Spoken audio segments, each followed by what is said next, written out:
के बतावल चाहती अपने गाना के माध्यम से कि लोग अपने माई के तो माई चिन्हना, बहन के तो बहन चिन्हना, लेकिन वही माई के गाली भी देवे न लोग। जैसे अपने माई के माई चिन्हत हुआ लोगन, बहन चिन्हत हुआ लोगन, सबके एक बराबर समझा। उन्हों के माई समझा, उन्हों के बहन समझा अपने जैसे।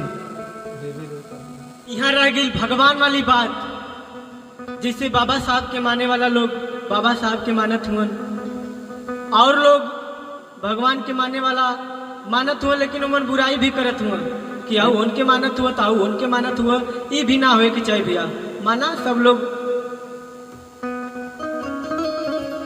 लेकिन केहू के श्रद्धा पर उंगली मत उठावा, केहू के बारे में बुराई मत बतियावा। अपने गाना के माध्यम से बतावल चाहत है।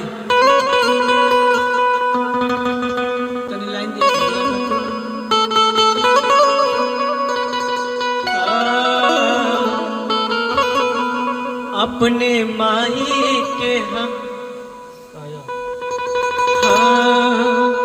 अपने माई के साया यदि सर पे बाटे,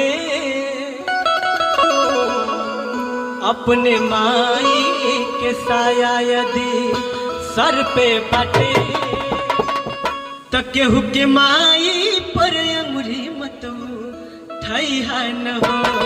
अपने माई के साथ यदि सर पे बाटे, तो केहू के माई पर अंगुरी मत उठाइहा न हो।